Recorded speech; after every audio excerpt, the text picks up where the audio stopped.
So next up, we're going to talk about something called self-service password reset.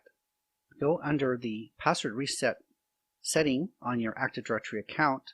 You could see this option to enable self-service password reset. This means that users of your Active Directory are free to change their passwords using Azure Active Directory, and you as an administrator don't need to be involved in order to reset their password. So this seems like a smart thing to enable. You do require a premium account in order to get access to this. Now you've got three options here. Is to turn it off, which is the default. You can turn it on for all users, or you can select a subset, which in this case would be a group. So you go into selected, select a group. I've enabled this for the accounting group, which is a group in my Active Directory, and click Save. So now there's going to basically be anyone who's a member of the accounting group is going to be allowed to change their Active Directory password without support intervention. The key settings here is under authentication methods to start. So first question is the number of methods required to reset.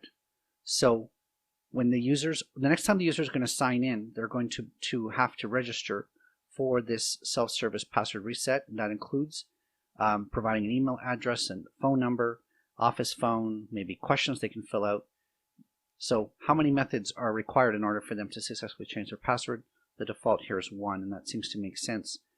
Depending on the amount of security you want to enable, you could then force them to both do email and SMS codes as a double method in order to reset. That's a bit excessive, but it's appropriate for some people, I guess. Now you have these 6 options for users to be able to authenticate. They can use a authenticator app, and that's a code that gets randomly generated on their phone that they have to enter. We see that in a lot of places. You know, sending the password reset by email, an SMS message to their phone, a call to their office phone, or answer a number of security questions.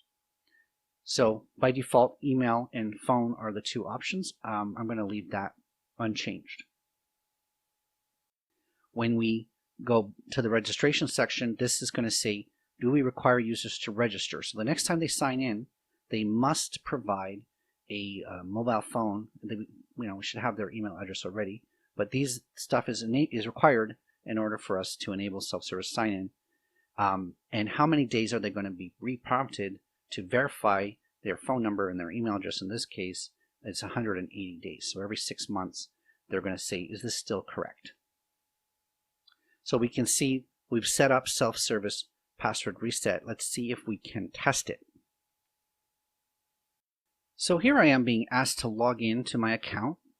I'm going to pick that John Doe user, which happened to be John at scottstestaccount@allmicrosoft.com. I have to enter password.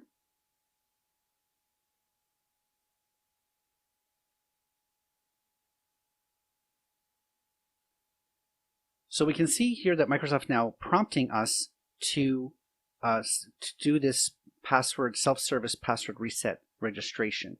So we have to provide a phone and an email in order for us to move past this. And we've actually got I'm going to zoom in a little bit here. We got a timer that's got 15 minutes in order to provide the phone and the email.